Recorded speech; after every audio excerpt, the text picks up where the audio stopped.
And our family started, and that was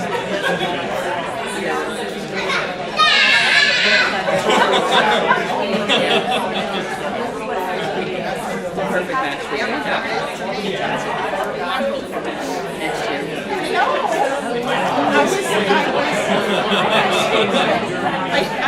Excuse me, everyone. Before you start to leave, just wanted to give some remarks before everybody goes on about their evening. Well, thanks for coming out to this special celebration. So I won't speak the whole time, I mean, all the things that I've had, but I'm very grateful to you for coming to this retirement party. And if you have to leave early, before you leave, be sure to take a party favor. I've got a whole bag of them, so really, I want you to take them. I'm grateful to all of you for coming to the celebration and for your many acts of assistance, support, kindness, and for the kind things you've said about me and about my wife, Marion, and for your patience in staying to hear a few more words from me.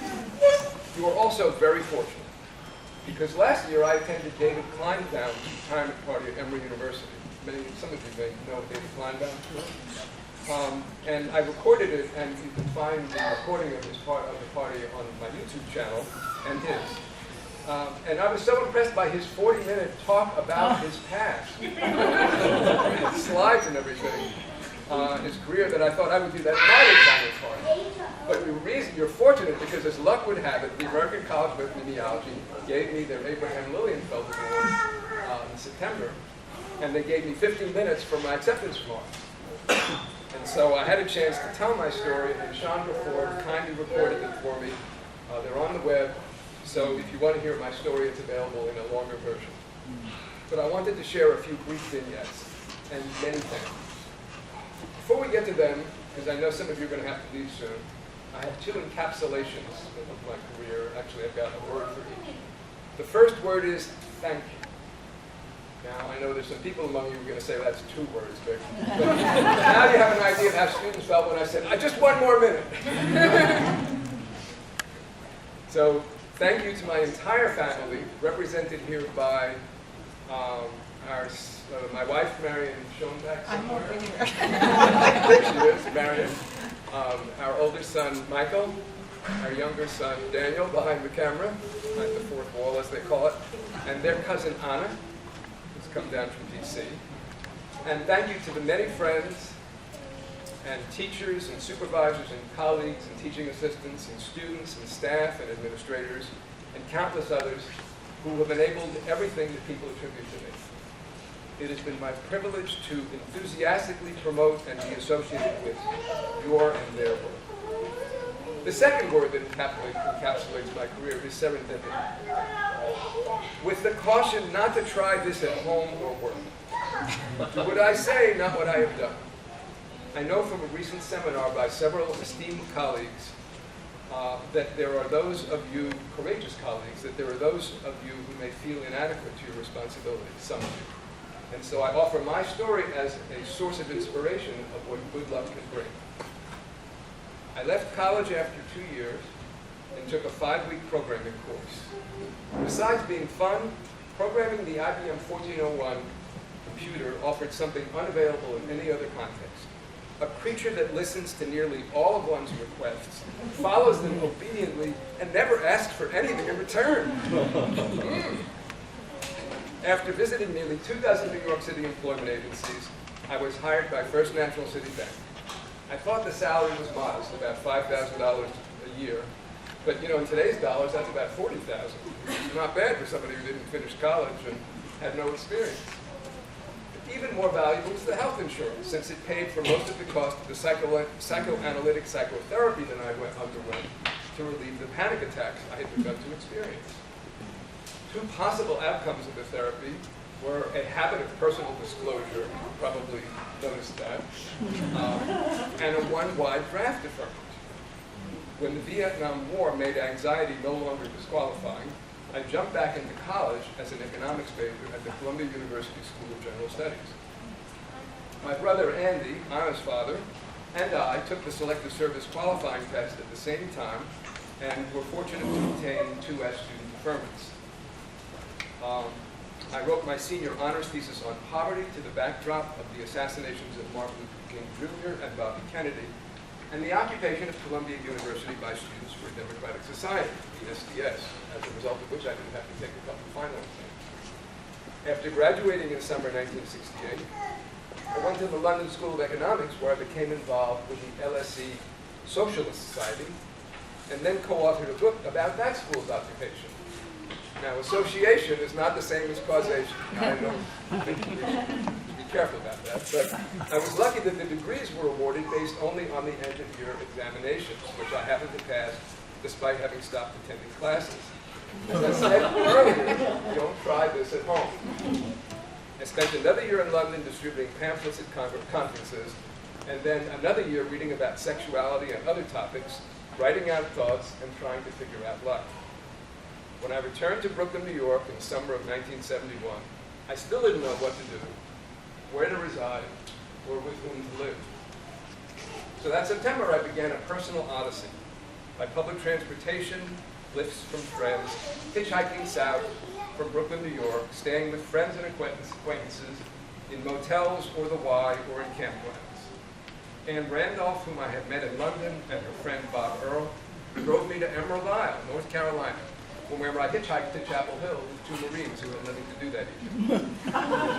Anne's brother Tom and his roommate Jim Rumfeld allowed me to camp out on their freshman dorm room floor for a week, during which a DTH Daily Tar Heel announcement from Dr. Tacky Christ's Health Education 33 course on human sexuality led me to the School of Public Health. After sitting in on a lecture and meeting Dr. Christ, I resumed my odyssey, going as far as another freshman dorm floor at the University of Texas at Austin. Then I said goodbye to a girl in Waco whom I had met in London and took Trailways buses back to Chapel Hill. After another week on the floor in Grimes dorm, I rented an apartment in Fidelity Court, found a part-time computer programming job working for Jim McClure on a Carolina Population Center project led by Martin Dillon, and continued enjoying the warmth of UNC Chapel Hill. Now, I'm not sure where the time's going. I've got a few minutes, maybe, give you some quick highlights. So while trying to pick up his female companion, I met Guy Stewart, chair of the Health Education Department in the School of Public Health. He invited me to apply for their master's program, which in those days came with a public health service traineeship, full stipend, full tuition. In the first class, which he was teaching, he told us his usual breakfast: 3 eggs, 4 cups of coffee, and 5 cigarettes. Sound familiar, Joanne? Yeah, totally. In my first small group experience, led by David Keel for John Gentry's, I think it was, Pub 100, Introduction to Public Health, I experienced a version of Julius Caesar's Veni, Vidi, Vinci. I think that's the pronunciation, which is, I came, I saw, I conquered. And when I met Marion Eldridge, I had a version of that. My version is, Veni, I came, Vidi, I saw, and captus fui, I was captured. John Castle led my required epidemiology course, and Bert Kaplan, assisted by Jim Bernstein, led the lab. Through Castle's lectures, I came to see epidemiology as having a real potential to improve society. As Sherman James recounted when he gave the John Castle Distinguished Lecture in the late 1990s, for John Castle, epidemiology is fundamentally engaged in the broader quest for social justice and equality. At the end of the semester, my younger brother Andy, Anna's father, persuaded me to learn the practice of transcendental meditation, which has proved of immense value to me and to my wife. I completed my master's paper on the negative health consequences of traditional sexual morality in spring 1975, over a year later. The following year, I signed up for a 6-month course to become a TM teacher, Transcendental Meditation teacher. During the first part of the course, I had the idea of getting a PhD in epidemiology, so I could do research to demonstrate TM's benefits for public health. And so I'd be called doctor, as this other PhD on the course was.